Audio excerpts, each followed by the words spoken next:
lap 3 changed 3 times. Well, it changed the first time at the beginning at lap 85. It was Keselowski, Edwards, Harvick. Then it went Kyle Busch, Edwards, Keselowski. And then towards the end of 85, it was Kyle Busch, Kenseth, and Truex Jr. But then at lap 86, you had Kyle Busch, Kenseth, and Kevin Harvick. And then lap 90 was Kyle Busch, Kevin Harvick, and Joey Logano. Because Matt Kenseth, because in the 11 car, the 20 car, he goes to pit. For some reason, I get Denny Hamlin and Kenseth's car mixed up all the time. But I gotta remember, Kenseth is 20, Denny Hamlin 11. And it's easy to remember because Dillon, D-I-L-L-O-N. So those 2 L's, pretend they're 11s. There you go. Dillon, the 11 car. Kenseth, number 20. There you go. Third question comes out, lap 91 for debris on the front stretch. Clint Bowyer, the 15-car beneficiary there. And a close call for Kyle Busch entering pit road. He almost entered pit road while it was closed. And right at the last second, right before he was about to pass the commitment cone, he turned off and went back on to the racing surface. Just at the last minute, pit road would open at lap 93. And again, they closed pit road. Now, see, I believe in NASCAR, they pop you as soon as you enter pit road for pitting too soon. And if I'm not mistaken, in an IndyCar, they don't pop you until you get into your pit stall. So there's a little differentiation there. But I'm going off of memory. Alright, so you had to race off pit road at lap 94. And remember, they closed pit road because you want time for the pace car to get out there. Okay, because, alright, so you got a caution lap coming up. So let's say you're at lap 50 or whatever. Crash down lap 50, yellow flag comes out. So the caution doesn't start till you cross that line into lap 51, because now you're in a caution lap. By the time you cross that line, the pace car is already out because the exit of pit road is on the other side of the line. So the cars cross the line, the pace car comes out, they do a couple laps around, get the cars lined up nice, and then once the officials see that everybody's in their place, then they'll open up pit road and then start letting people in. So race off pit road at 94 consisted of the 14, the 42, the 18, the 22, the 10, the 5, the 11, the double 8, the double 5, and the 31. Tony Stewart, the 14 car winner right there. Alex Bowman drops out of the race. That was announced during lap 94. Alex Bowman in the 7 car, and he completed 78 laps. Michael McDowell penalized the 95 car for too many over the wall, and the 95 team penalized on lap 95 on pit road, and he has to restart in the back of the pack, and the race restarts at lap 97.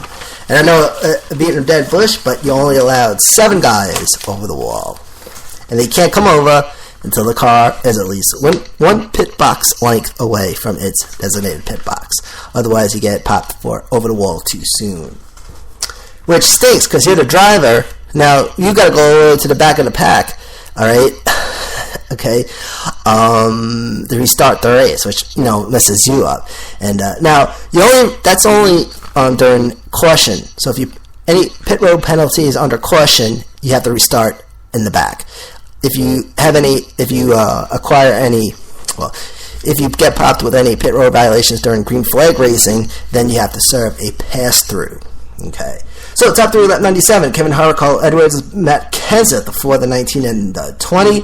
Kevin Harvick with a .86 second lead at lap 97, which grew to 1.24 seconds at lap 100 going into lap 101. Top 3 at lap 103, Kevin Harvick, Carl Edwards, Kyle Busch. Harvick with a 1.17 second lead at lap 104. Question 4 comes out lap 107. Aric Almirola, he loses it, goes into the wall. Engine was knocking afterwards, if you saw that race, which of course, engine knocking is not good. Almirola in the 43 car, and the incident occurred at turn 2. 25 cars on the lead lap at that time of the incident, source the NASCAR app. Beneficiary, Austin Dillon, the number 3 car. And Austin Dillon also got popped for uncontrolled tire. Radio communications from the NASCAR officials, quote, car 3, uncontrolled tire. Alright, so the restart, lap 111. Alright, Then top 3 at lap 111 at the restart. Kevin Harvick, Joey Logano, Carl Edwards. And then Kevin Harvick had led 50 laps as of lap 112. Harvick and Logano battled for first during lap 114. Logano had some debris on his grill at lap 115. Then Harvick with a 0.65 second lead over Logano at lap 116. By lap 132, grew to 1.32 second lead. And then Jeff Gordon re-entered the race eventually at lap 120. The 33 car started smoking, contacts the wall a little bit. This would bring out caution number 5 at lap 120. 33 into the wall. Brian Scott, the 30, is in the 33 car. Race over pit road, lap 121. Kyle Busch, the winner. And that race over pit road consisted of the 18, the 78, the 10, the 19, the 22, the 40, 11, the 42, the 20, and the 15. J.J. Yeley popped for too fast on pit road, lap 122. J.J. Yeley in the 23 car. And 47, over the wall too soon, says the RFE officials. Kyle Larson, the 42 car. Guys over the wall too soon. Let's see. Yeah, so then the race would restart lap 124. The number 3 car, lap 126. Top 3, lap 126. David Reagan, Brad Keselowski, Casey Kane, the 55, the 2, and the 5. 17 car hits the wall. Stenhouse Jr., no caution. He bumps the wall a little bit, so they didn't bring the caution out for that. Truex Jr. having issues. I don't know what happened with that, but he was reporting some issues. So now you had top 3 at lap 130. Keselowski, Harvick, Carl Edwards. Keselowski at lap 130 was a 1.54 second lead over Kevin Harvick, which grew to a 2.38 second lead at lap 135. Kevin Harvick, he was having some issues with his car too. His front end, his car was getting a little tight. That was 138, lap 138. Question number 6, lap 140. Debris on the back stretch. Beneficiary Sam Hornish Jr., the 17 car. Also, Justin Allgaier blows a tire. Trevor Bayne has some damage as well. Allgaier in the 51 car, Trevor Bayne in the 6. And apparently, Eric Almirola and Trevor Bayne, they got a little beef because, according to some communications, quote, and this is Eric Almirola saying, "That little boy better be ready. He is going to get his blank whoop today," end quote. Now, the source was NASCAR, the NASCAR app. However, they didn't use the word blank, they used the word explicitive. So I put the word blank in. So I guess we got to figure out what the word blank is, but I think we kind of know what that is. Then top 3 lap. Okay, so that was question 6, restart lap 146. Top 3 at lap 146, Harvick, Kyle Busch, Joey Logano. And then question 7 would come out at lap 147. Dale Jr. goes into the wall at turn 1 after hopping on the grass for a little bit. Dale Jr. was trying to pass Casey Kane, wound up on the grass. Well, he lost it, wound up on the grass, and then bang right into the wall. Top 3 at lap 153 after the restart, which was actually at 152, but at 153, top 3, Kyle Busch, Kevin Harvick, and Joey Logano. Busch, Harvick, Logano. Question 8 comes out at 154 for debris from Casey Mears' car, in the 13 car. Restart lap 158. And then you had Kyle Busch, Joey Logano, Truex Jr. top 3 at lap 157. Question 9 comes out at 158. The 6 car, Trevor Bayne, into the wall at turn 1 after the restart. Okay. And then, of course, green, white, checkered. Only one attempt. And actually, this, I guess the history of NASCAR being at Indy, but the green-white checkered on Sunday was the second green-white checkered at Indy. The first was in 2004. So the one and only attempt for green-white checkered, lap 262, and then you had Kyle Busch, Logano, Kevin Harvick, top 3, lap 262, and they would come in finishing first, second, and third, respectively, Kyle Busch, Joey Logano, and Kevin Harvick. And that was it. Now, the lead track summary as follows. Joey Logano will take the lead from the race start, and actually would complete lap 1 in the lead and bring it into lap 2, and hold on to the lead all the way to lap 13, where Carl Edwards would take the lead. Then Kevin Harvick, lap 31, Carl Edwards again, lap 32, Kevin Harvick, lap 33 until lap 34.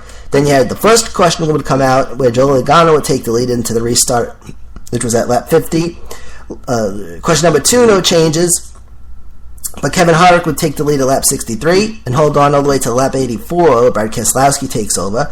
Then Kyle Busch at lap 85. Third question, Kevin Harvick would take the lead into the restart. Then the fourth question was Edwards, then Harvick again to the restart after question 4. Question 5, Brad Keselowski, and then David Ragan, and he would take it into the restart, which was lap 125. But not for too long, because once that race restarted, Keselowski took the lead right back. And then David Ragan took it back again, all within lap 125. And then Keselowski would take the lead at lap 127. Sixth question comes out, and the lead was as follows. Kevin Harvick, Carl Edwards. And then, as soon as the race restarted, Kevin Harvick took the lead back. Question 7 and 8, no lead changes. Joey Logano would take the lead during question number 9 into the restart, lap 162. But then Kyle Busch would take the lead at lap 162. Into the checkered, and he would run the race. That's what I thought. And I think I made a mistake here. One of the top let's see what I have here. Alright, so it was Logano Harvick. Logano took the lead at the restart, but right then and there, once the race started, Kyle Busch took it right back. So they restarted at 162, Logano won the lead, and then Kevin Harvick was right next to him and just hit the gas and took the lead right back. It happened like split second. That's what I kind of thought Joey Logano might have won on Sunday. I thought Joey Logano might have a chance to win this Sunday, and didn't turn out so. But Kyle Busch in the 18 car, and of course Kyle Busch has to get into the top 30 in points to get into the chase. So a lot to do with the 18 car. So let's take a quick pause, and then we'll go over this weekend's racing schedule. RP continues next.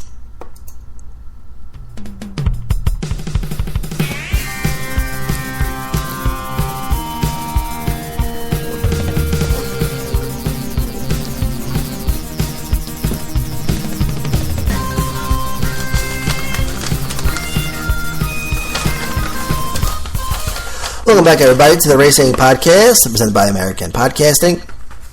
So, now as mentioned, this weekend, alright, you have NASCAR Camping World Truck Series and the NASCAR Sprint Cup Series. They head to Pocono Raceway, the Tricky Triangle, located on the corner of Long Pond Road and Andretti Road, Long Pond, PA, 18610. Surface asphalt length is 2.5 miles, and the number of turns, 3. Banking is at turn 1, 14 degrees, turn 2 is 8 degrees, and turn 3 is 6 degrees. Lap record, 223.871 miles per hour. Juan Pablo Montoya, Team Penske, and of course, 2014 IndyCar Series, and of course, Pablo Montoya, the 2015 Indy 500 winner for this year. Next car in Xfinity Series heads to why did I say Mid-Ohio? Iowa Speedway, located in... No, wait a minute. That is not correct. Mid-Ohio, actually. Let me double check this for you, because I got my notes a little mixed up. Oh, it is Iowa. I thought it was Mid-Ohio. By the way, Iowa Speedway, Newton, Iowa, and surface asphalt, D-shaped oval, and surface asphalt, length 8.875 miles. Number of turns is 4. Banking's at the corners, 12 degrees to 14 degrees. Front stretch, 10 degrees. And back stretch is 4 degrees. And let me just double check, just to make sure. Yes, it's Iowa Speedway, so I got that right. I don't know why I was thinking Mid-Ohio. That's strange. But yes, Iowa. Alright. I had to check my phone, make sure I got my notes in the right order.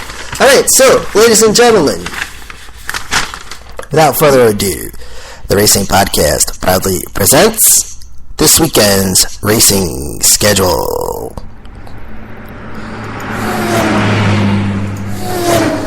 Alright, so Saturday afternoon is the next NASCAR Camping World Truck Series.